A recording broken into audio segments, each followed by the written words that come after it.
She was the sister no one wanted at the mating ceremony.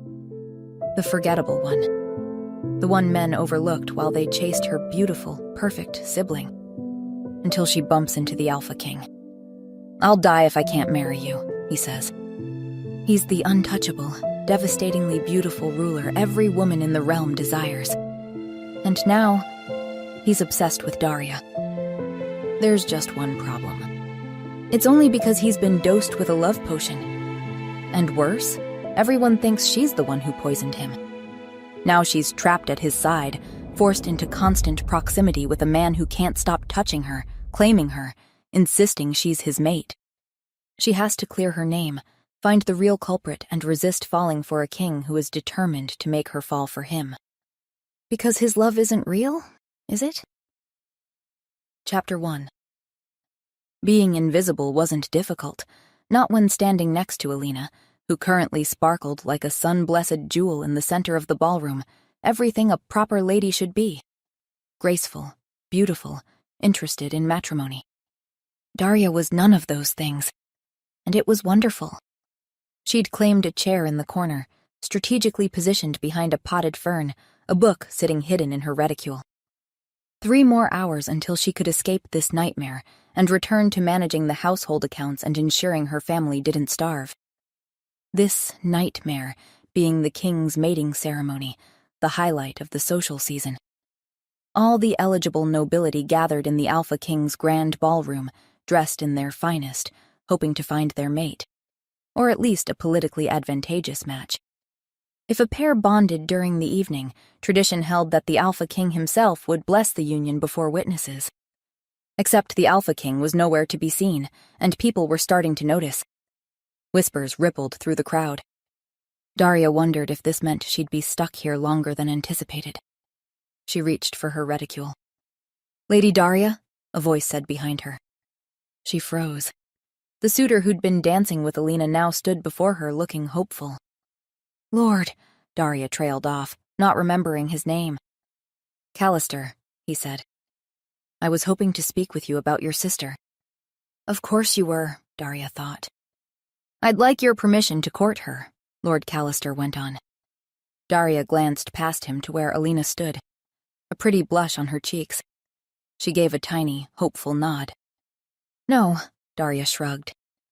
His smile faltered. "I beg your pardon?" "No," Daria repeated. "You may not court my sister." "But," Lord Callister glanced back at Alina, confused. "I was under the impression—" "Her heart is already taken," Daria interrupted smoothly.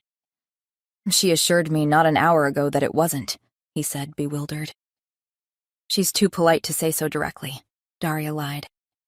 She stood, brushing past him before he could sputter another protest.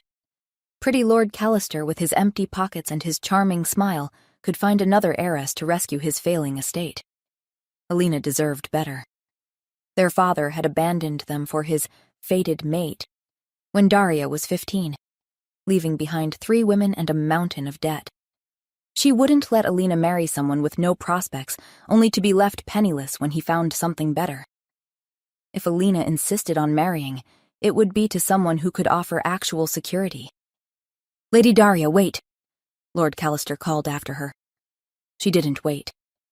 The retiring room suddenly seemed like an excellent destination. She wove through the crowd and stopped at a massive guard blocking the archway.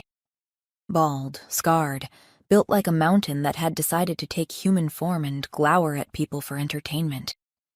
"I need to pass," Daria said. "No one leaves," the guard replied.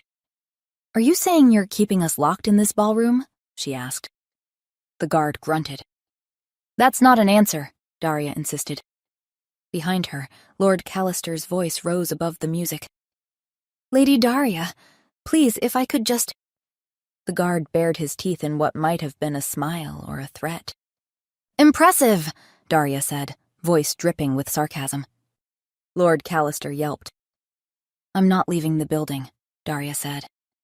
"I'm retiring to the retiring room. Unless you'd prefer I handle my personal needs right here in the ballroom?" The guard stared. Daria stared back. Did not blink. Finally, barely perceptible, he nodded. "5 minutes. I'm escorting you." how chivalrous, Daria muttered. He led her down a corridor lit by sconces casting dancing shadows on marble walls. They'd barely made it halfway when another guard appeared, breathless. "Galen, the king," the guard panted. Galen turned. The other guard whispered something too low for Daria to hear. Galen's expression darkened.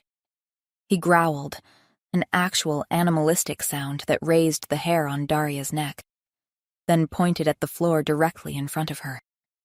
"Stay! Here!" Galen commanded. "Wouldn't dream of moving," Daria said sweetly. He narrowed his eyes but let the other guard pull him away, their voices fading around a corner. Daria counted to 3. "Lady Daria?" Lord Callister's voice echoed from behind her. "Are you down here?" Gods! He'd followed her. She ducked into a side corridor and hurried forward. The hallways branched and turned, each one identical.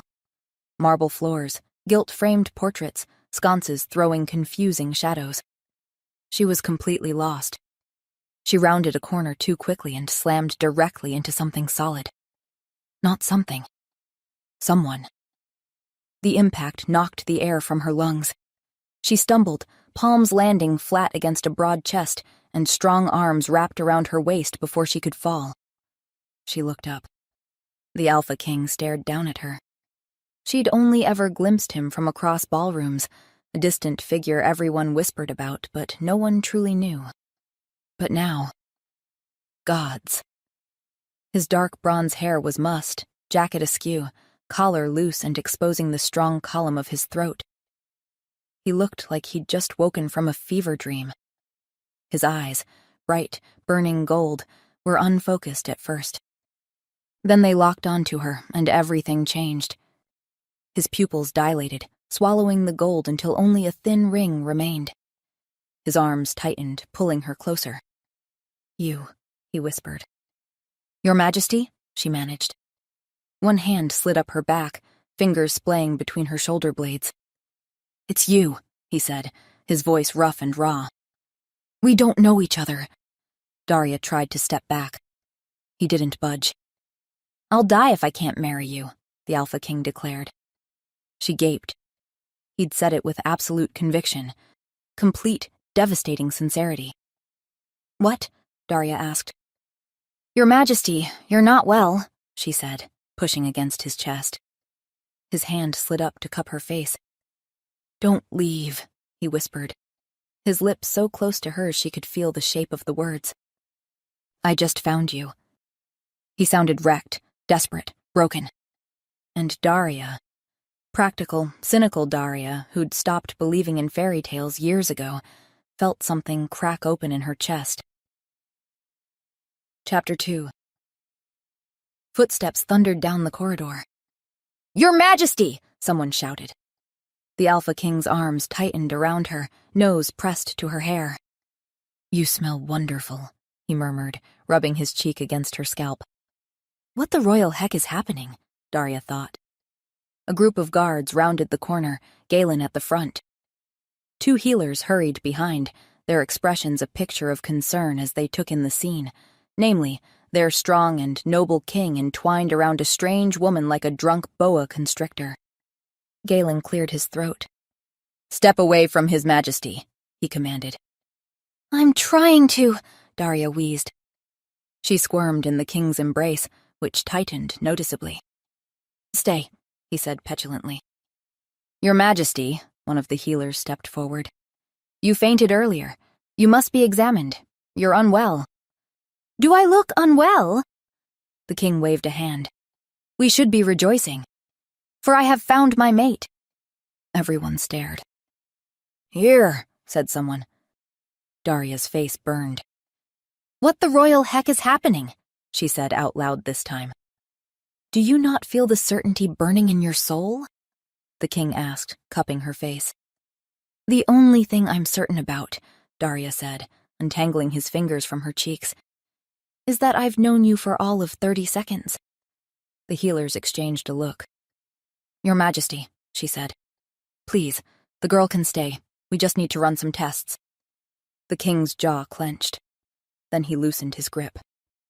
"Don't leave me," he murmured, looking at Daria with big gold eyes. It wasn't a command. It was a plea. Despite the ridiculousness of the situation, that touched her. Fine, she sighed. The healers moved in swiftly, one placing her hands on the king's temples while the younger man checked his pulse. All the while, he kept his gaze fixed on Daria. A strange, euphoric smile painted on his handsome features. Elevated heart rate, the male healer murmured. You can say that again, Daria muttered.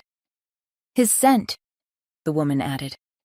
There's something off about it, underneath the usual markers. What does that mean? Galen demanded.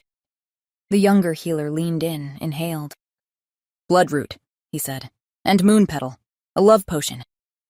It seems someone has administered a powerful love potion to His Royal Highness, the older healer said, turning to Daria. The shift in the room was immediate. Daria's stomach dropped as all eyes settled accusingly on her. Guards straightened, hands drifting toward weapons. Even the air seemed to thicken. Well, it wasn't me, she said, hating how defensive she sounded. You were alone with him, Galen said flatly. For 30 seconds, Daria protested. We literally barged into each other round the corner. Convenient, one of the other guards muttered. Are you accusing me of causing this? She gestured at the king, who was currently reaching for her as she moved away. We're not making accusations, the older healer said. We're simply stating facts. His Majesty has been dosed with a love potion, and you were found with him. That sounds an awful lot like an accusation, Daria retorted. We'll question her properly in the holding cells. Galen waved 2 guards forward. The king moved. One moment he was beside Daria, gripping her hand. The next, a massive wolf stood in his place, easily the size of a warhorse, lips peeled back to reveal fangs like daggers. Daria gasped. She'd heard about shifters transforming. Everyone had. But books didn't do it justice. The sheer size of him, the raw power radiating from his form, the way his bronze fur caught the torchlight like molten gold. She liked it. Your Majesty, Galen began. The growl that ripped from the wolf's throat made the marble floor vibrate. Every guard took an involuntary step back. Your Majesty. The older healer's voice cut through the tension. None shall harm her, I promise you. The wolf's head rotated toward her, but he held his ground, shoulders hunched. Galen, the healer said. His Majesty believes he's found his mate. Even though it is clearly the effects of the potion, his body is responding as though it is real.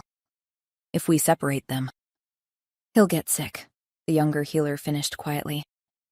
He's not actually mated to her, Galen groaned. His body doesn't know that, the older healer replied. The potion has created a false bond. Breaking it abruptly could be dangerous. Wait, what does that mean for me? Daria asked. That you will need to remain by the king until the potion wears off, the healer said, pursing her lips sympathetically. Oh, heck no, Daria backed away. I've got places to be. I'm not babysitting the king. Breaking the perceived bond could kill him, the healer said gravely. You would not want to be accused of regicide. Daria goldfished for a few seconds. Regicide? She gasped. Surely you can't. She turned to the king, who reshifted back to human form. Someone hastily flung a cloak over him.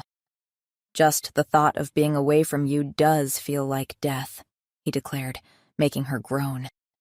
That's settled, then. The younger healer clapped his hands. The lady stays until the antidote is brewed.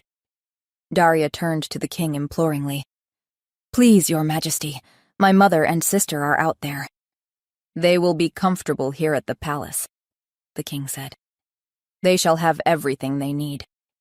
And please, my love, call me Aaron. My family has nothing to do with this, Aaron, Daria snapped. They will serve as collateral, Galen said bluntly, in case you intend to poison him again. I didn't. It's all right, Aaron said, squeezing her hand. We'll figure this out, together. He smiled. Open, earnest, without a trace of doubt. Something fluttered traitorously in Daria's chest. For one unguarded moment she felt supported, which she hadn't felt in a long time. She squashed it immediately, the way she'd learned to after her father left. "How long until the antidote is ready?" she snapped. 3 days, the healer said. "Days?" Daria ogled. "Perhaps more. Love potions are complex matters." The healer nodded sagely. "Fine." Daria smiled sardonically at Aaron, and was taken aback as his entire face lit up like a birthday cake. "You're staying," he breathed. Under duress, Daria clarified primly. "You're staying," he repeated, ignoring the caveat entirely. She'd come here to find Alina a decent husband. Instead, she was accused of poisoning the king, who was mooning over her because of a false mating bond, while facing execution if she couldn't prove her innocence. There was no time to waste. She needed to find the real culprit. 3 days. Piece of cake. Chapter 3. The room Daria woke in was a far cry from her modest quarters at home. Lavish and ornate, even the borrowed nightgown was made of sheer satin, which she might have appreciated had she not been accused of poisoning the Alphaking the night before. A soft knock at the door interrupted her thoughts. "My lady, His Majesty requests your presence for breakfast." "Give me half an hour," Daria said, pushing hair out of her face. "And a restraining order," she muttered under her breath. The breakfast hall was smaller than she'd expected. An intimate table set for 2, packed with enough food to feed a small army. Aaron stood when she entered. He looked better than last night, well-groomed and rested, his bronze hair shining copper in the morning light. The intensity of his stare, however, was undiminished. "Good morning, my lady," he said, in a warm voice that made her chest tight. "Your Majesty," Daria said, bowing stiffly. "Aaron," he corrected gently. "Please." He waited until she was seated before lowering himself into his own chair. "How was your sleep?" he asked, eyes never leaving her face. "Divine," she sighed, looking away from that too intense gaze. "Are the rooms comfortable?" "Stupendous." "And your mother and sister? They have everything they need?" "Other than freedom?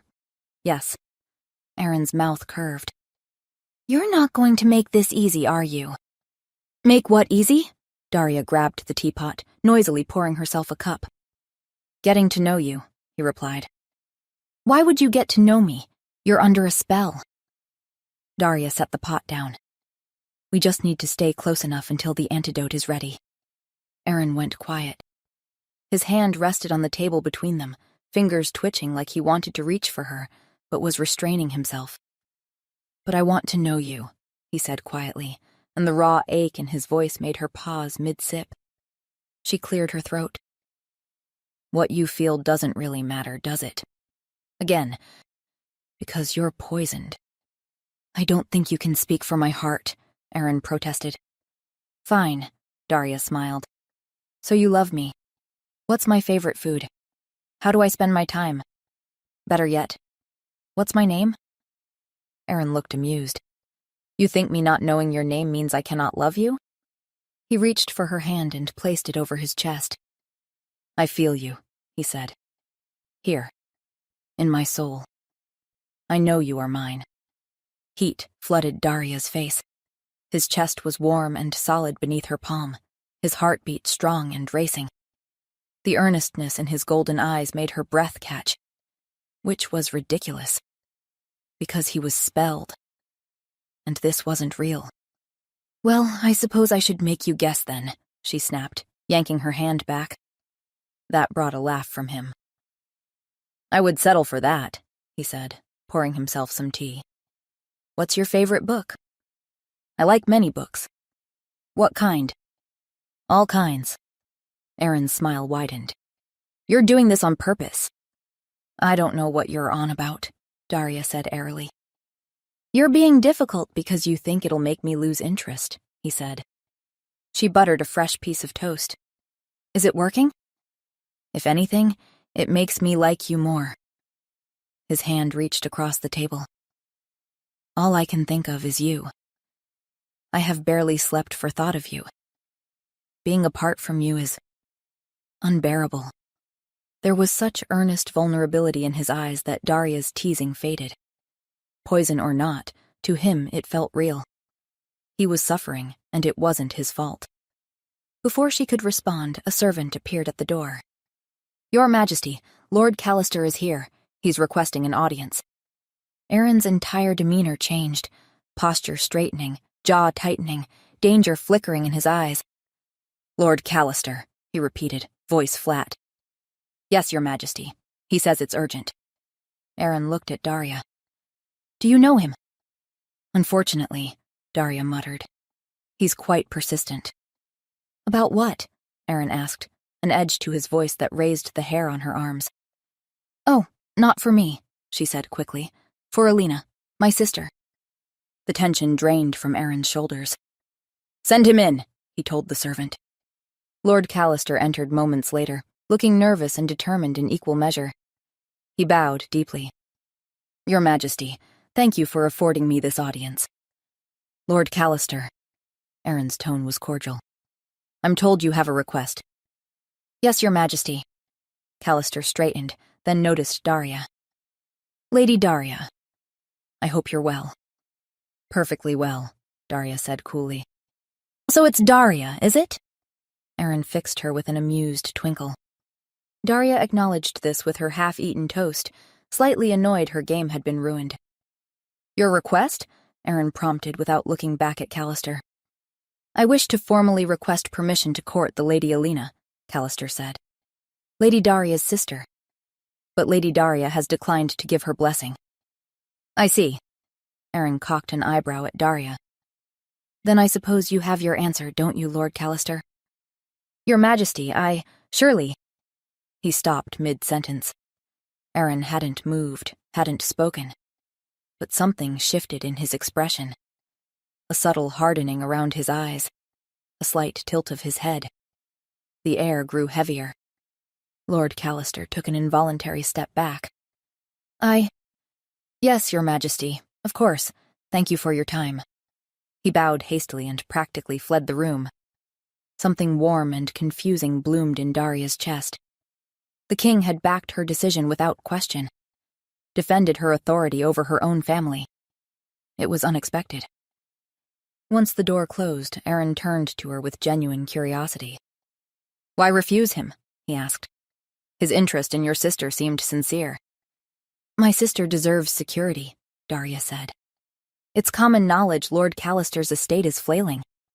I wouldn't be doing Alina any favors by allowing her to wed into poverty." Aaron studied her. "What's stopping him from rebuilding?" "A man with determination and a reason to succeed can accomplish remarkable things." Daria sighed. "He's too handsome," she declared. "It's suspicious." Aaron's laughter surprised her. "Handsome people take everything for granted," Daria said, scowling. "They're the epitome of privilege."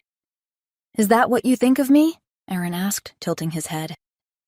"Are you calling yourself too handsome?" His grin faltered. "You don't think I'm attractive?" The way he said it, like the idea genuinely wounded him, made her want to laugh. "Oh, you're perfect, obviously," Daria said, aiming for sarcasm and failing. "Perfect?" he repeated, delighted. His entire face lit up. Then his expression shifted, something more serious settling over his features. "Someone hurt you," he said quietly. Daria froze. She suddenly remembered her father's perfectly groomed appearance. His easy charm as he'd explained to 15-year-old Daria that he'd found his fated mate. The way he'd smiled as he told them he was leaving. That he had no choice. That the bond called to him. Her throat tightened. She looked away. "Sure, I've been very hurt. It explains my entire personality," she said, waving it off. "More importantly, I want to find out who's actually responsible for your condition." "My condition?" "Your Majesty, everyone believes I'm the one who poisoned you." "I don't," Aaron began, but she raised a hand. "You don't, right now, because you think you're in love with me. But once the potion wears off, I'm worried you'll blame me like everyone else." Hurt flashed across his features. "You think I'd turn against you should my feelings disappear?" I think you'll definitely turn against me when your feelings disappear, Daria said. He looked like he wanted to protest, but sighed instead, nodding slowly. I don't believe that. But I understand why you do. His hand hovered near hers. Whatever you need, my lady. You have my blessing. I'll need access to the kitchens and servants, Daria said, and I'll need to move freely through the palace, without a chaperone. She finished her cutlets and washed them down with her second cup of tea. I'll inform the guards, Aaron conceded. And without you following me everywhere, she added. He winced. I respect your need for space, but it tugs at my heart when you are far from me. Last night, when they took you to your rooms, I made it about 10 minutes before I had to check on you. Daria stared. You checked on me? I stood outside your door for an hour, he admitted, color rising in his cheeks. To make sure you were all right, he added hurriedly. Daria closed her eyes. That was pathetic. Pathetically sweet. And, most importantly, not his fault. The potion had made him stand outside her door like a lovesick fool because the separation physically pained him. Someone had done this to him deliberately, made him vulnerable, turned his own instincts against him. What if they struck again? A protective anger flared in Daria's chest. Fine, she said, her voice softer than before. You can come with me, but you stay quiet and let me lead. I can do that, Aaron beamed. Why do you sound so happy about this?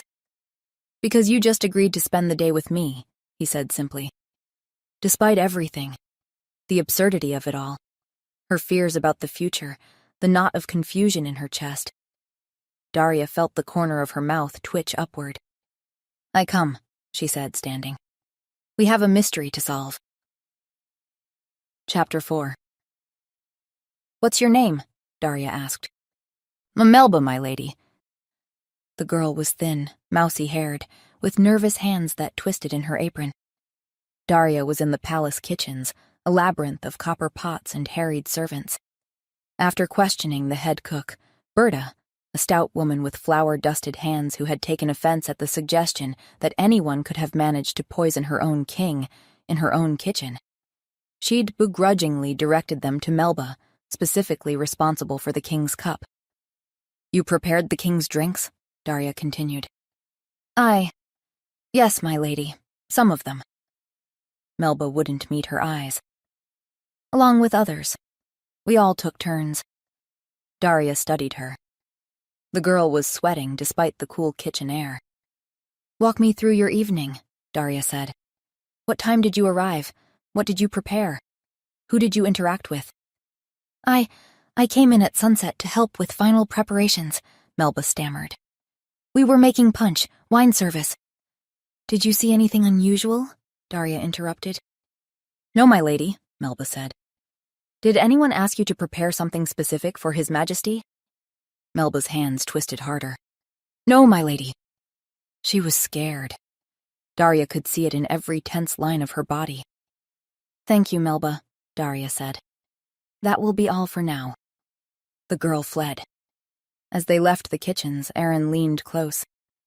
Melba was nervous, he said. Very, Daria agreed. Though whether because she's guilty or because she's being interrogated by the king is another matter entirely. Their next stop was the guard barracks, where they found Galen examining a weapons rack with as much enthusiasm as if he were peeling a bag of onions. I need to ask you about last night, Daria said. Where were you when the king went missing? Perimeter, Galen grunted. See anyone suspicious? She asked. No, came the monosyllabic reply. Anyone near the king before he disappeared? Guards, Galen continued, scribbling on his checklist. Which guards? She asked. He shrugged.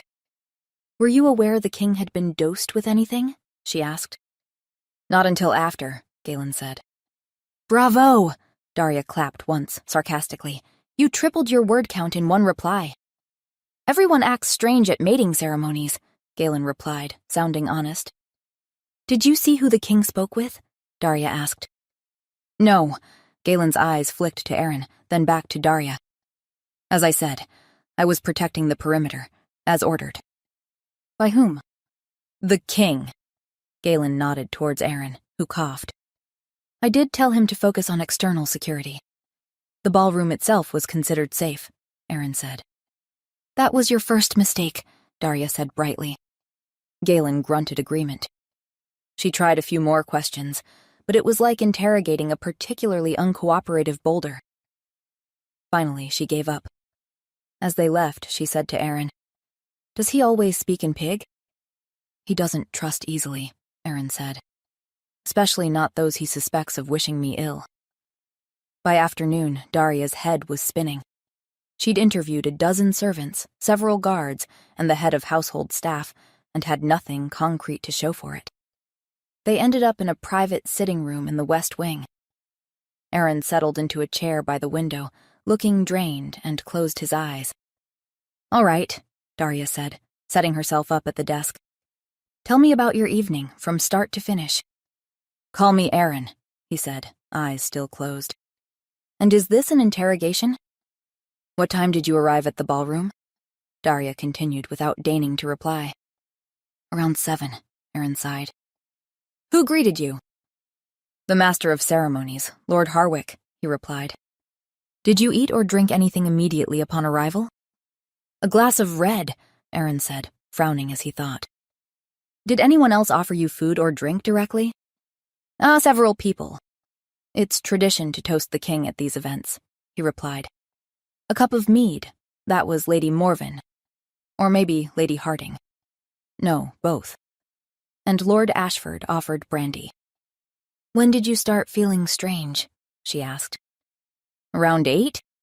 Time gets fuzzy, he said, wincing as his hand pressed harder against his temple. Daria looked up from her notes. His face had gone ashen, a thin sheen of sweat beading on his forehead. Are you all right? She asked. Just a headache, he said, trying to smile.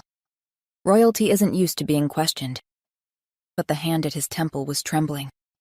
His jaw was clenched so tight she could see the muscle jumping. Should I call the healers? She asked. He broke off with a sharp intake of breath before he could answer, then doubled over, a low sound of pain escaping his throat. Daria swept to the door. Get the healers, quickly, she called to a nearby servant who sprinted off. She turned back. Aaron's pain was evident in every contorted line of his face. She reached out instinctively, her hand grasping his shoulder. The change was immediate and shocking. Aaron's body, tense and rigid as a taut bowstring, melted. The trembling stopped. He slumped back into the armchair with a deep, shuddering exhale that sounded almost obscene in its relief. Oh, gods, he breathed, his voice rough and wrecked. What did you do? His eyes opened, and they were clear again. No pain, just wonder and something darker, hungrier. She pulled her hand back as if she'd been burned. Instantly, pain shivered across his face again. Not as severe as before, but enough to make him wince, his hand flying back to his temple. No, please! The word came out desperate, almost a whimper. Breathing deep against it, he nodded to her hand. Touch me again, he begged. And there was nothing regal about it. It was pure need. She hesitated, then slowly placed her hand back on his shoulder. Relief crashed over his features like a wave. His head fell back against the chair, exposing the strong column of his throat, and a sound escaped him, low and satisfied, almost a groan. Are you just doing that on purpose so I touch you? Daria asked suspiciously, trying to ignore the way that sound made heat pool low in her belly. Aaron shook his head, his hand coming up to cover hers. I swear to you that pain was real. His thumb stroked over her knuckle. This is the first time I've felt right since you left my side this morning. That's not normal, Daria said. No, Aaron agreed, smiling blissfully. But I don't care. A healer arrived. The same older woman from the night before. She took one look at them and sighed. I was afraid of this, she said. The potion has created a false mating bond. Your Majesty's body believes Lady Daria is his mate. And when shifters are separated from their mates or denied contact, they sicken. But we aren't actually mates, Daria said, pointing her free finger back and forth between the two of them. His body doesn't know that, the healer explained. To his mind, the bond is real. Proximity helps maintain his health, but touch is more effective. The longer you go without contact, the worse his symptoms will become. Eventually, she trailed off meaningfully. Eventually what? Daria demanded. Eventually, it could kill him. The same way a true shifter would die if forcibly separated from their mate for too long. Daria's blood ran cold. So what do we do? She asked. The healer looked between them. Holding hands would suffice during the day. At night, the healer coughed. Closer proximity would be advisable. What in the gods' sacred names do you mean by closer proximity? Daria asked, with a dangerous smile. Sleeping in the same room, in the same bed. The healer paused, lips pursed and gesturing vaguely with her hands. Close physical contact. Ideally, skin to skin. The image slammed into Daria's mind before she could stop it. Her and Aaron in bed together, his mouth on hers, his weight pressing her into the mattress, his hands sliding up her thighs. I am not doing that, she protested, her voice coming out too high. The antidote will take several more days to prepare. The healer lifted her palms up apologetically. Until then, this is the safest option. Unless you want to risk his death? Daria looked at Aaron, expecting the same horror to reflect back on his face. Instead, his golden eyes were dark with want. I wouldn't object, he said quietly. To any of it. Daria whipped her hand away instantly. Aaron gasped, his entire body jerking like she'd struck him. Pain crashed back over his features, worse than before. Aaron! Daria grabbed his hand without thinking, lacing their fingers together. The relief was instantaneous. He straightened, breathing hard, his grip on her hand almost painful in its intensity. This isn't real, she argued vehemently. None of this is real. You're right, the healer agreed.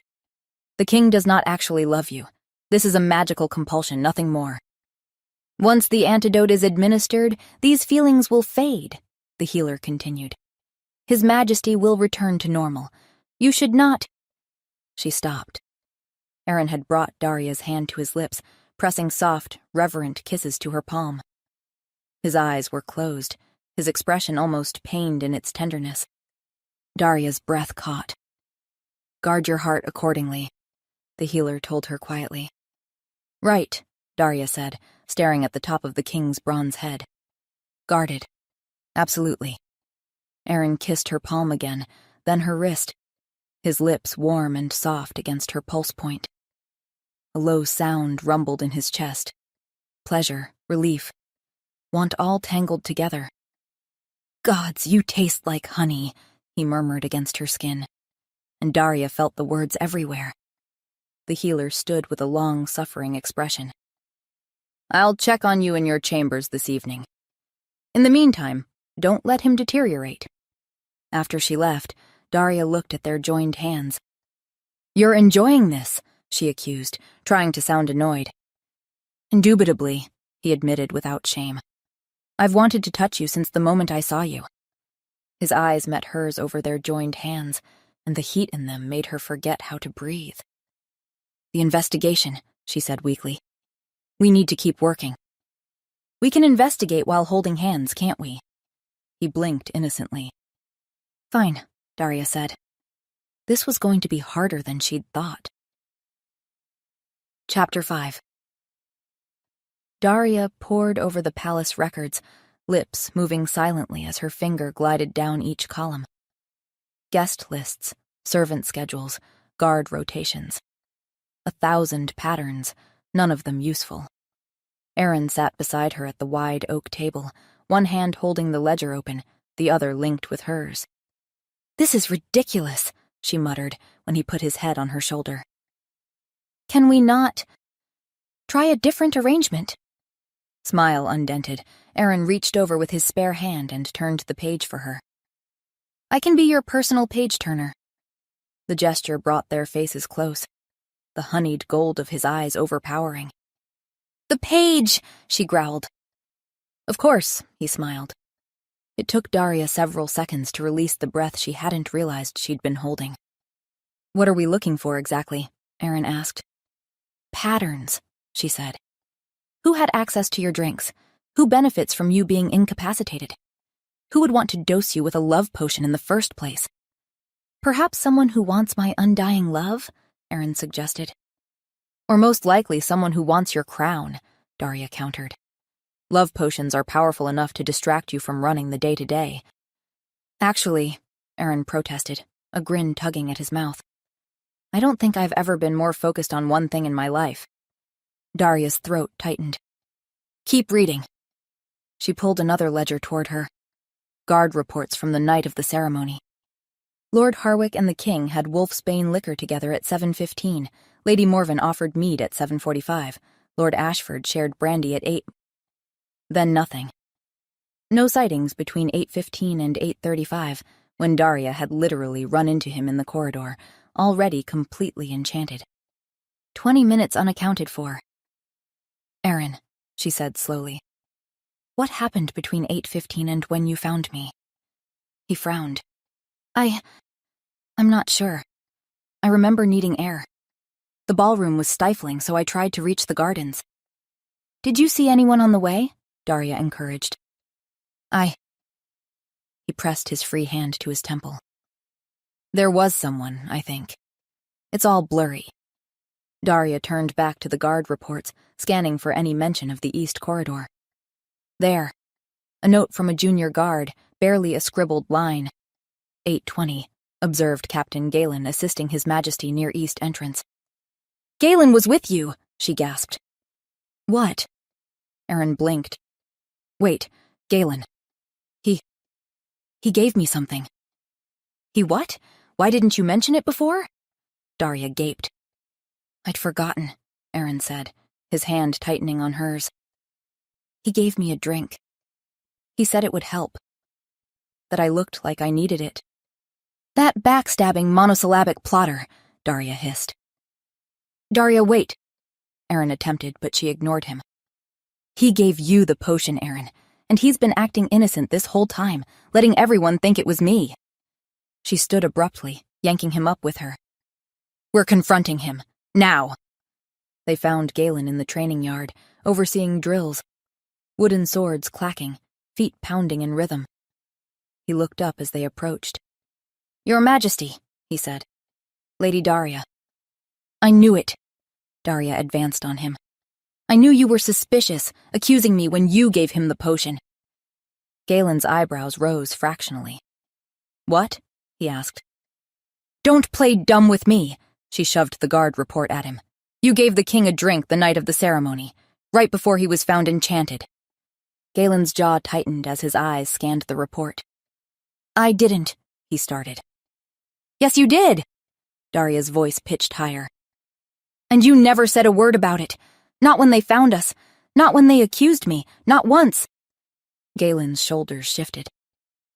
I admit I gave him a drink, he said slowly. But he'd already been poisoned by then. He was stumbling, uncoordinated. I thought he was drunk, so I... Beside her, Aaron coughed. A suspicious, guilty little sound. He cleared his throat. Looked anywhere but at her. I may have had a lot to drink that evening. Are you saying you were drunk? Daria asked, affronted. Not drunk, Aaron protested. Just, well... You couldn't walk straight, Galen said flatly. I was quite tired that night.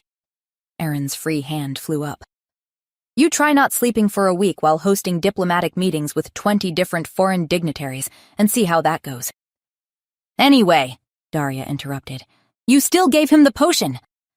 I did no such thing, Galen said. I gave him an energy drink. I thought it would help him feel better. And why didn't you just say so? Daria demanded. Because when I found out he'd been poisoned, I thought someone had already dosed him before I found him, Galen replied. 20 foreign dignitaries, Aaron snapped defensively. In 4 days. Not the point, Aaron, Daria rubbed her temples. He's lying. It wasn't an energy drink. I'm not lying, Galen said. I know because I have them often.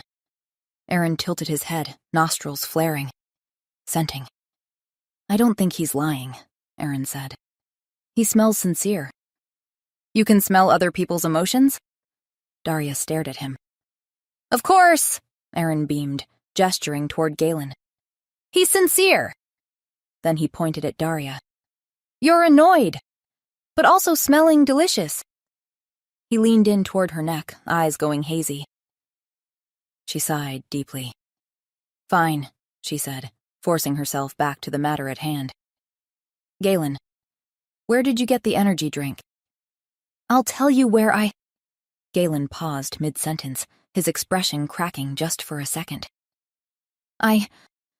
Well, Daria pushed, stepping forward. Now he smells nervous, Aaron murmured near her ear. I'm not, Galen barked. I'm just... His jaw worked like he was chewing words he couldn't spit out. Galen, Aaron said, his voice gentling. I know it wasn't you. Just tell us where you got the drink. Galen hesitated.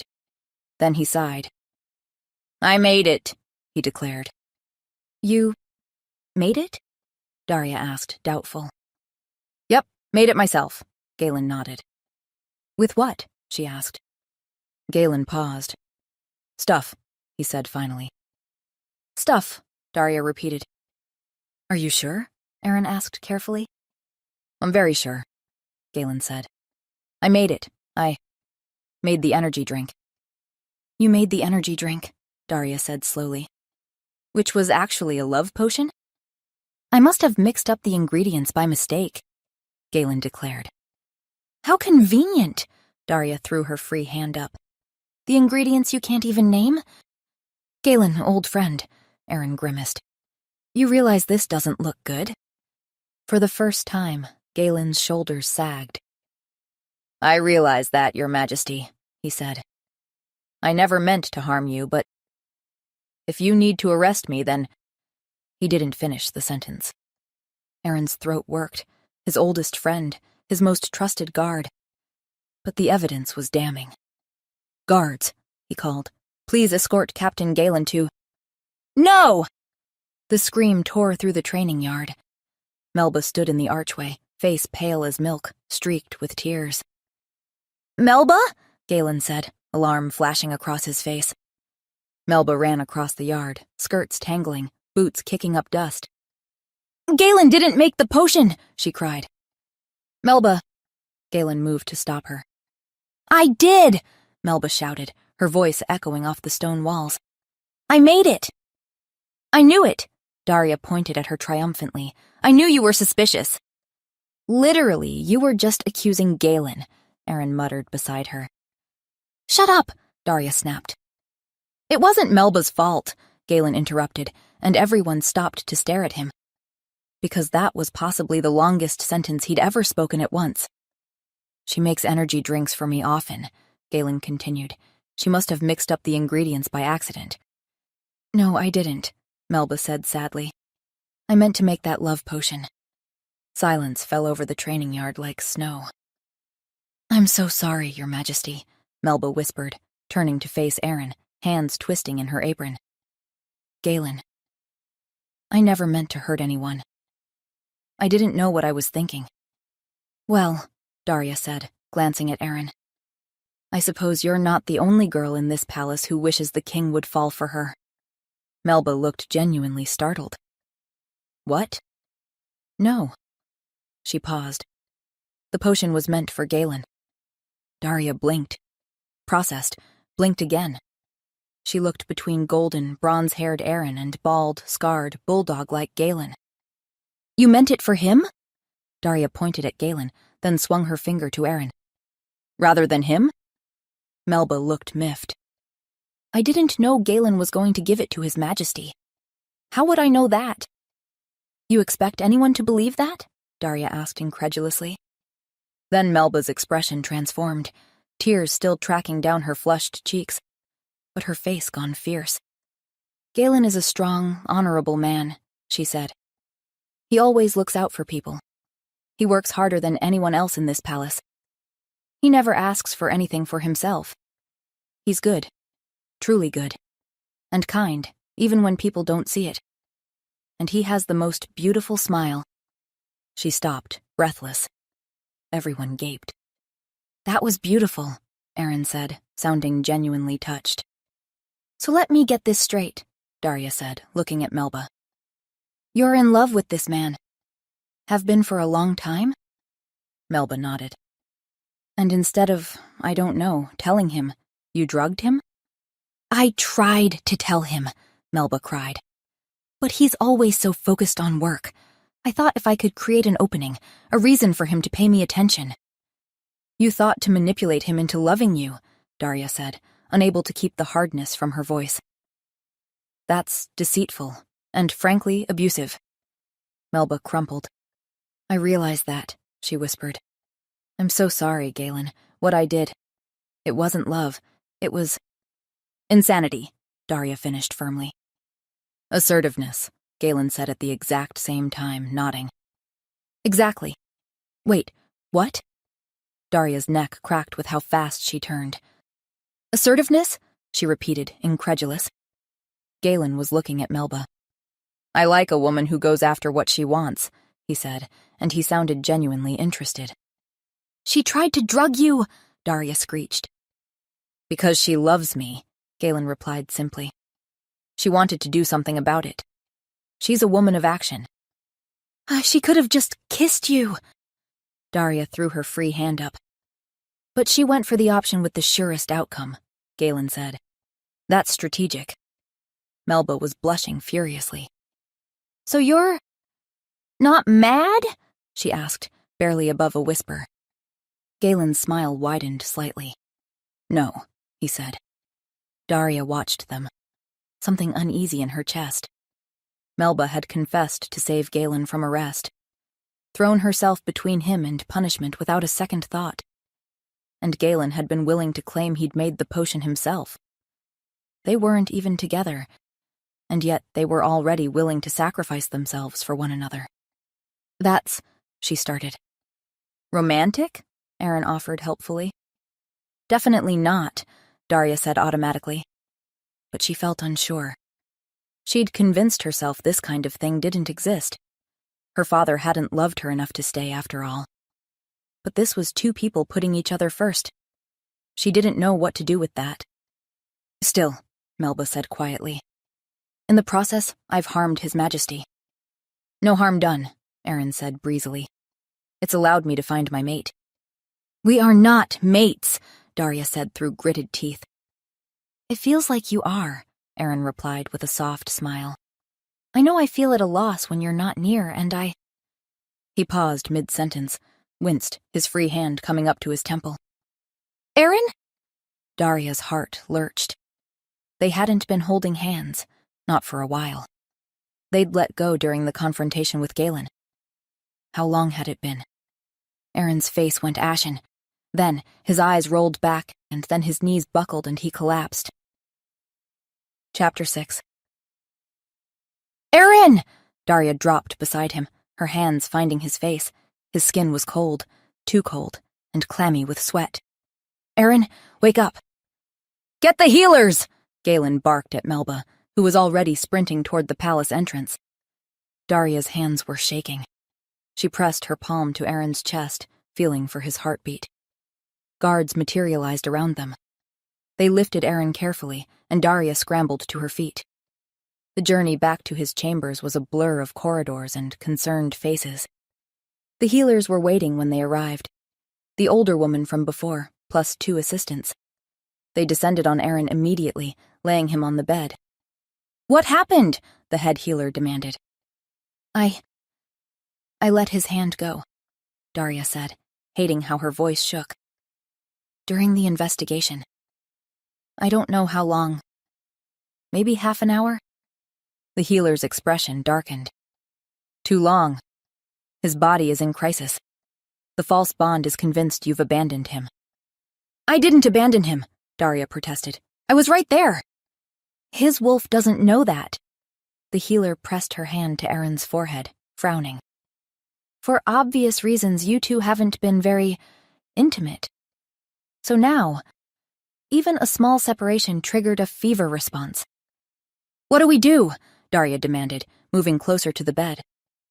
How much physical contact have you been maintaining? The healer asked, looking at her appraisingly. Daria's face heated. We hold hands during the day. The healer nodded slowly. That may not be enough anymore. The bond is intensifying.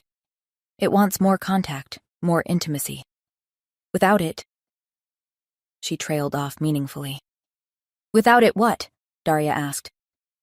He'll die, the healer said bluntly. His body will shut down trying to bridge a gap that doesn't exist. Daria's breath caught. She looked at Erin, pale and still on the bed. Get in bed with him, the healer said. Hold him. Full body contact, and skin to skin would be ideal. Heat flooded Daria's face, but she was already moving toward the bed. All right, she said. My lady, perhaps we should stay to monitor, one of the assistants began. Get out!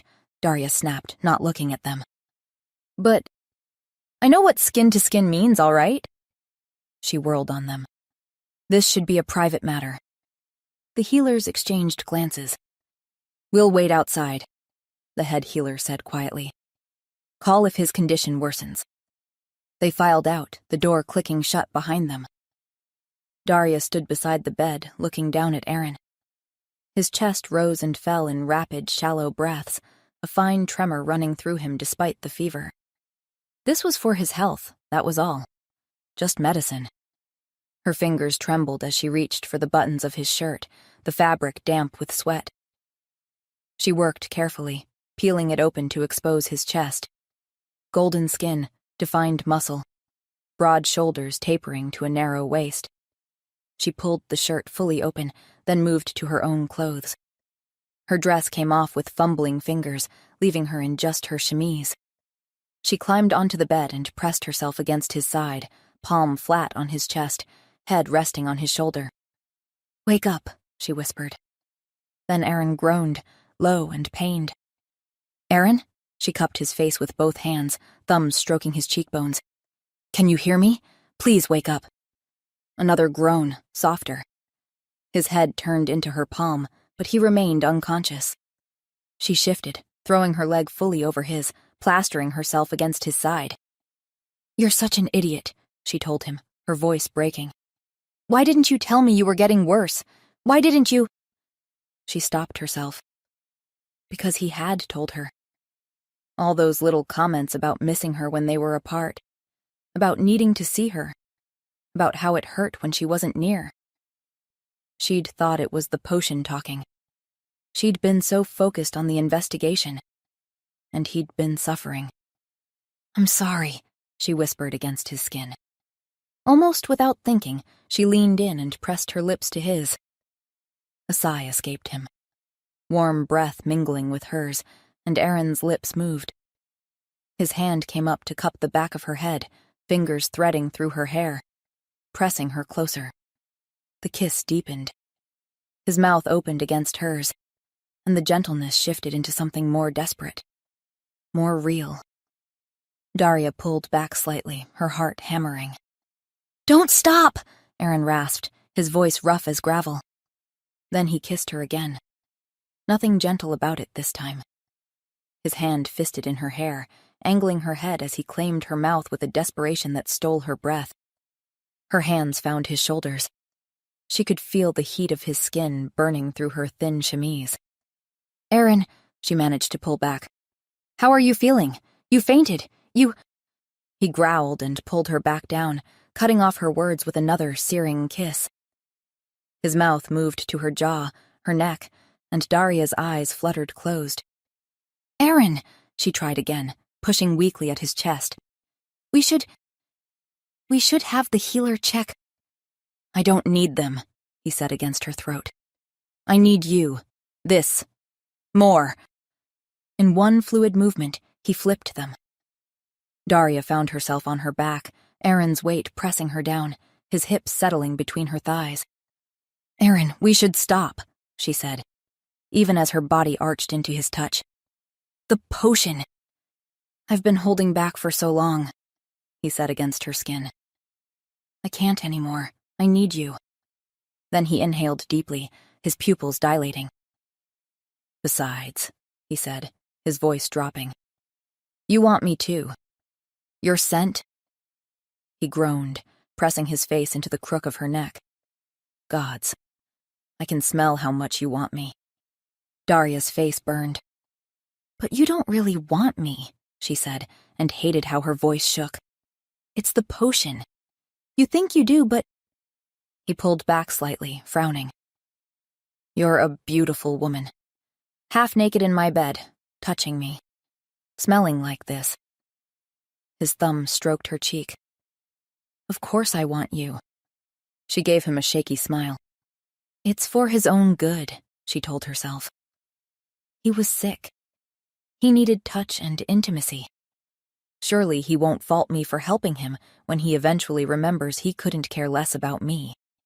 Though the thought, Aaron looking at her with indifference, was suddenly unbearable. "All right," she whispered, reaching up to kiss him.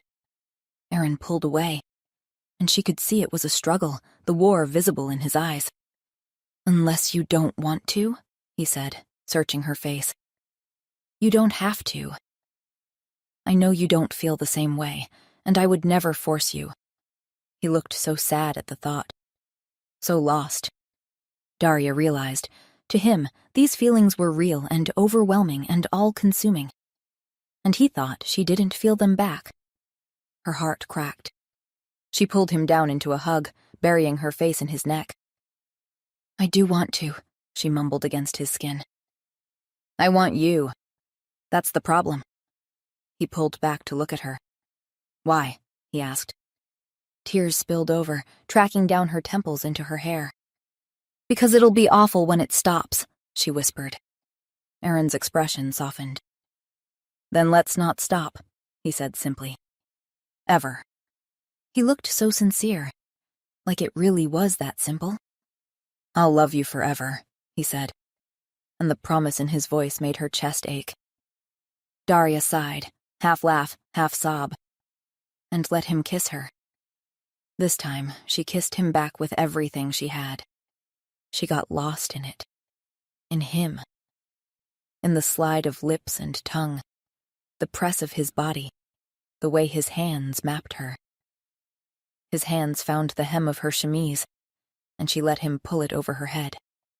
There was finally nothing between them but skin and want, and the heat building between their bodies. And then pleasure. His hands on her skin, the sound of their breathing, harsh and desperate. The way she lost herself completely when he moved inside her. They didn't sleep much that night. Later, Daria woke slowly. Aaron's arms were wrapped around her, her cheek resting on his chest. His heartbeat was strong and steady now, no longer racing with fever. His breathing was deep and even. She tilted her head back to look at him. "I love him," she thought. The realization settled over her like sunrise. Inevitable and illuminating and terrifying all at once. She loved him. This beautiful, earnest, devoted man who looked at her like she was his entire world. Someone coughed. Daria's head whipped around. The healers stood just beside the bed. "Oh, gods!" Daria yelped, grabbing the sheets. "How long have you been standing there?" "We just arrived," the head healer said calmly. "And we have excellent news. We've completed the antidote. We can cure His Majesty." Daria's heart sank. Chapter 7. The crystal vial gleamed in the healer's hand, filled with liquid that shimmered like moonlight on water. Daria stared at it from where she sat tangled in silk sheets, still pressed against Aaron's side. "That was fast," she said, and her voice came out hollow, distant. "Now that Melba gave us her recipe, it made it simple," the healer explained, stepping closer to the bed. Aaron stirred beside her. He cracked one golden eye open, saw her face and smiled, a devastating, sleepy smile that made her heart clench. Then his gaze drifted to the vial. The smile vanished. "Your Majesty, if you'll be so kind." The healer held the vial toward him. "No," Aaron said plainly, and buried his face in Daria's hair, inhaling deeply. "I beg your pardon?" "I said no." His voice was muffled against her neck. "Now leave us." The healers looked at each other uncertainly. "Your Majesty, you're under the influence of a love potion," one of the younger healers began. "And I've never been happier," Aaron interrupted without opening his eyes. "Why would I put an end to it?" The head healer looked at Daria helplessly. Daria forced herself to speak past the lump in her throat. "Aaron, you have to take it." He turned to her, looking betrayed. "I don't have to do anything." His voice rose, petulant. "I am the king." Despite everything, Daria felt a small smile tug at her lips. She reached up, cupping his face. "Yes, you do," she said softly, and pulled her hand free from his grip. "This isn't real. You think you love me? That we should spend our lives together. But it's not your choice." She watched the words hit him, startled then hurt. "Daria, you deserve to fall in love with someone you choose," she interrupted, keeping her voice steady even as everything inside her screamed. "Not because magic forced you to." Aaron shook his head, sitting up fully, reaching for her with both hands. "I do want you," he said, earnest and almost desperate. "Why do you keep saying these things?" "You don't even know me," Daria said, and her voice cracked. She stopped. Because she was being a hypocrite, wasn't she? She'd fallen completely, irrevocably in love with this man in less than a week.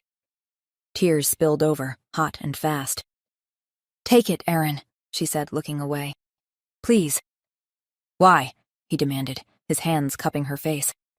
"Give me one good reason." "Because I'll never be happy," she cried. "How can I be happy knowing the man I love wouldn't feel this way without some enchantment? Wondering every day if today's the day the potion wears off and you look at me like a stranger?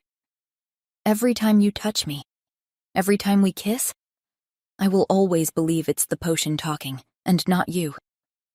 How can I live like that?" Silence fell over the room. "You love me?" Aaron said quietly, wonder in his voice.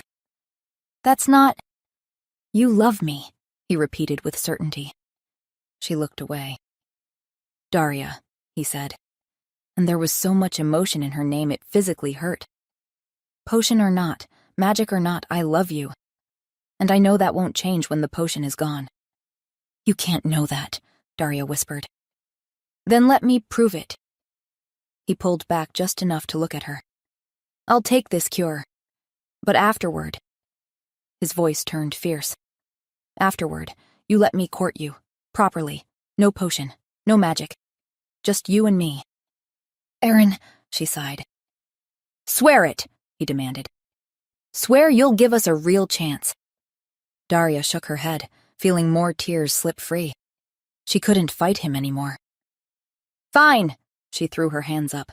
"I swear. Happy?" "You won't run away the moment I'm cured?" he asked quietly. "I won't," she lied. Because of course she would run. She had to. She wouldn't survive his indifference. "All right," Aaron said, resigned. He uncorked the vial and raised it to his lips. "I will love you forever," he said. Then he drank. For a moment, nothing happened. Please, she thought. Please let this be wrong. Then Aaron's eyes went unfocused. The vial slipped from his fingers. "Aaron!" Daria caught him as he fell backward. "The antidote drains the drinker of their energy," the healer said calmly. "He'll need sleep." "How long?" Daria demanded. "Several hours. When he wakes, the potion's influence will be completely gone." "Couldn't you have mentioned that before?" Daria snapped. Aaron's eyes were already drooping. Still he reached for Daria's hand. "Don't leave," he murmured. "Promise. You won't." His eyes closed. His breathing evened out. "He's stable," the healer said, stepping forward to check his pulse. The antidote is taking effect. When he wakes, he should have no memory of the time under the potion's influence. Daria gasped. No memory? What do you mean? It's a side effect, the healer explained. The potion creates false emotions. The antidote cleanses them, but emotions are linked to memories, so it will erase them too. Why did you not tell us any of this until after he took the potion? Daria spluttered. I was worried he wouldn't agree to it if he knew, the healer said, looking somewhat apologetic. It was for his own good. Daria wanted to scream. Instead, she sat in silence, watching Aaron sleep. His face was peaceful, relaxed. She reached out, brushing a strand of bronze hair from his forehead. Finally, when she couldn't bear it anymore, she leaned down and pressed a soft kiss to his forehead. Goodbye, Aaron, she whispered. She left. The next morning, a servant arrived at the modest townhouse where Daria's family had been staying. Daria had spent the night staring at the ceiling, unable to sleep. His Majesty has awakened, the young woman said when Daria opened the door. How is he? Daria asked, and hated how desperate she sounded. Quite well, my lady. The servant smiled. The healers say the cure was completely successful. He remembers nothing of the potion's influence. Nothing. The word echoed in Daria's head. You may resume your normal life, the servant concluded before departing. And Daria stood in the doorway, telling her heart to stop being stupid. Aaron was fine, that's what mattered. Daria? She turned to find Alina in the doorway to the sitting room, still in her nightgown, her blonde hair mussed from sleep. What's happening? We're going home, Daria said, forcing brightness into her voice. Pack your things. But what about the king? Alina asked softly. I thought you and he... It was a misunderstanding, Daria interrupted, turning away so Alina wouldn't see her face. Nothing more. Silence. When Daria glanced back, Alina was looking at her with such sadness and understanding that it made her chest ache. Stop looking at me like that, Daria said, her voice breaking. I'm fine. And then she wasn't. The tears came. Great, heaving sobs she couldn't control. Her knees buckled, and suddenly Alina was there, catching her. I'm fine, Daria sobbed into her sister's shoulder. Shh, Alina whispered. I know. And Daria cried. Chapter 8. 1 month later. The only time Daria felt anything close to peace was when she was riding. The horse had been a gift from Lord Callister the day he and Alina had gotten engaged, with Daria's blessing. She'd realized that it wasn't because she and their mother were unhappy in love that Alina should be too. Galen and Melba had married 2 weeks ago. Daria had heard about it through palace gossip that filtered down to the townhouses. Not every love story ended badly, just Daria's. But at least she had a horse now, and she loved that horse. She guided it through the forest path, letting the rhythm of hoofbeats and the whisper of wind through leaves wash over her. Out here, she didn't have to think. A deer burst from the underbrush ahead, white tail flashing as it bounded away through the trees. Daria pulled up, watching it disappear into the deeper woods. The sound of baying hounds echoed in the distance. A hunt. She was about to turn the mare around when she heard hoofbeats approaching fast. I'm afraid you're much too late, Daria called out without turning. Your prey's long gone by now. Well, that's a shame, came a voice behind her, warm and familiar in a way that made her stomach drop. For me, that is. Not for the deer, obviously. Daria's hands tightened on the reins. Her entire body went rigid. No. You wouldn't mind telling me which direction it went? The voice was closer now. She could hear his horse moving through the bracken, coming up beside her.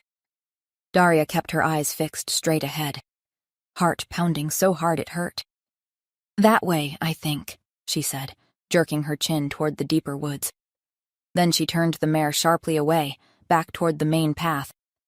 But the rider deliberately stepped into her path, blocking hers, forcing her to still. forcing her to look. Daria met Aaron's eyes for the first time in a month. He looked every inch the king, regal and composed astride a magnificent black stallion dressed in fine hunting leathers. His bronze hair was windswept, his golden eyes bright with the thrill of the chase. Daria remembered those eyes looking down at her in bed. Remembered him kissing her knuckles one by one. She hated how much it hurt to look at him. "Well," she said, her voice steadier than she felt. "Good luck." She moved to guide the mare around him. "Wait," Aaron called. Daria's hands trembled on the reins. "Please," she heard him say, and the word was so gentle it made her chest ache. She stopped the mare but didn't look back. "Do I know you?" Aaron asked, uncertainty in his voice. The question broke something in Daria's chest. She closed her eyes briefly. "No," she said. Then she urged the mare forward. "Wait!" Aaron called again, but Daria was already moving. Tears blurred her vision as she guided the horse into a faster pace. This was precisely why she'd been keeping away from court, because she couldn't bear to see that look of polite indifference.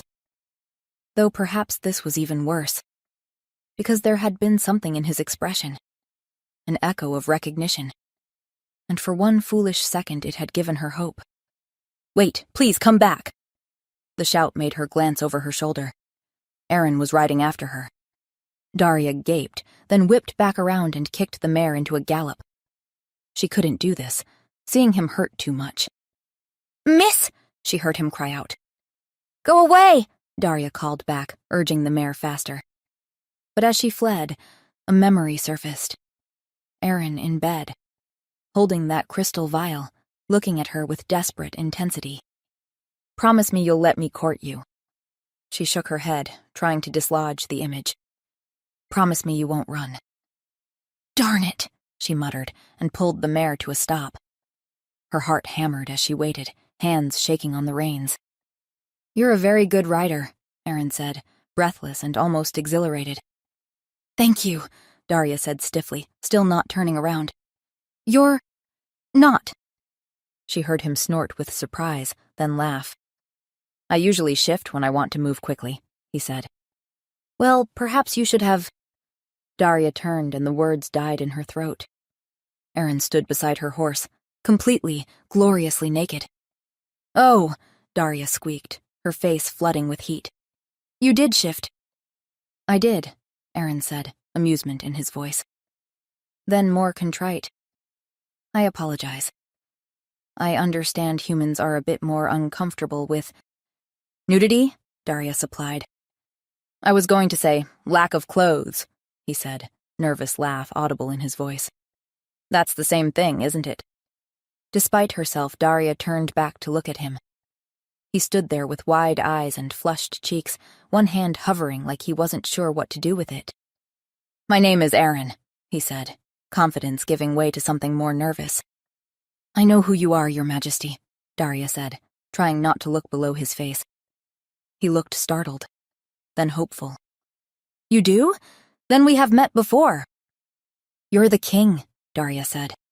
"Everyone knows who you are." His face fell slightly. "But we have met before, haven't we?" he asked, taking a step closer. "I feel like I know you." "Your scent—" Daria looked away quickly. "Please cover yourself," she said, pulling her cloak off and tossing it to him. It hit him in the chest. "Of course, my lady, my apologies, I wasn't thinking." She heard rustling as he wrapped it around himself. When she looked back, Aaron had gone still, the cloak hanging loose around his shoulders, staring at her with eyes full of awe, a faint flush still coloring his cheeks. "Have you ever heard of fated bonds?" he asked breathlessly. Daria frowned.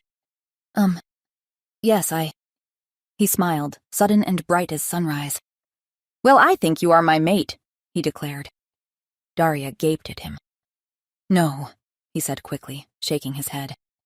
"In fact, I know you are. The moment I saw you, He laughed, a sound of pure wonder. "It's like my soul recognized yours." Horror crashed over Daria. "Oh no," she said. Aaron blinked, the smile faltering. Not the reaction I was hoping for, but No, you've been given a potion again, Daria interrupted. What? He blinked. A potion? Then understanding dawned across his face. You're her, he said quietly. The woman I fell in love with because of Melba's love potion. The one I forgot about. He took a step closer, the cloak slipping slightly. It was you, wasn't it? Daria looked away, her throat tight. Yes. Well, it seems you may have relapsed. Aaron laughed, bright and joyful, completely at odds with the situation. I have not, he said. I clearly remember everything I've ingested since this morning, and I can promise you there was no potion involved. Then perhaps that cure didn't work properly, Daria said. We should get you to the healers. I'm perfectly fine, my lady, I assure you. You were just spouting nonsense about me being your mate. It wasn't nonsense, Aaron protested, almost indignant. You are my mate. Daria groaned, déjà vu washing over her. You don't even know my name. Aaron paused, considered, then smiled, soft and hopeful. Then let me learn it, he said, taking another step closer. Let me know you. He held out his hand to her, palm up. Will you let me court you? He asked. Daria looked at his outstretched hand, the same hand that had held hers for days. She wanted to run, wanted to protect herself, but she'd promised. So, slowly, hardly daring to breathe, she reached down from the saddle and placed her hand in his. Epilogue. 3 years later. The wedding was everything Daria had once sworn she'd never want. Excessive, romantic, borderline impractical. Stop fidgeting, Alina said, adjusting the crown of white roses in Daria's hair for the 3rd time. You look perfect. Ridiculous is the word you're looking for, Daria muttered, eyeing her reflection. All this fuss for what? To give your king an excuse to cry in public, Alina said with a grin. Daria couldn't help the smile that tugged at her lips. He's ridiculous, isn't he? I think it's romantic, Alina said, securing the final rose. It had taken 3 years to get here. 3 years of Aaron patiently, persistently courting her, proving over and over that what he felt was real. Because even after that day in the forest, Daria had been terrified. How could she trust that the bond was real now when she'd watched him fall in love with her under false pretenses? According to the healers, the potion had only intensified a bond Aaron would have felt for her regardless. Fated mates recognized each other on a soul-deep level, but that recognition could be subtle. A gentle pull. The love potion had taken that gentle pull and turned it into an all-consuming need. Still, the damage was done, and Daria had a hard time trusting it. Aaron never complained. He'd courted her properly, let her set the pace, and when she'd asked, voice breaking, how he could be so patient with her fears, he'd simply smiled and said, Because you're worth waiting for. The door swung open. Aaron stood there in full royal regalia, eyes full of unshed tears. You're so beautiful, he whispered. That's it, Daria groaned. Wedding's canceled. Aaron laughed. Not a chance, he said. I've waited too long for this. Well, Daria pretended to think about it. If I must. Oh, you must, Aaron said, and kissed her again. Because I love you. Daria sighed, a smile tugging at her lips. Yes, I know. Good, Aaron said.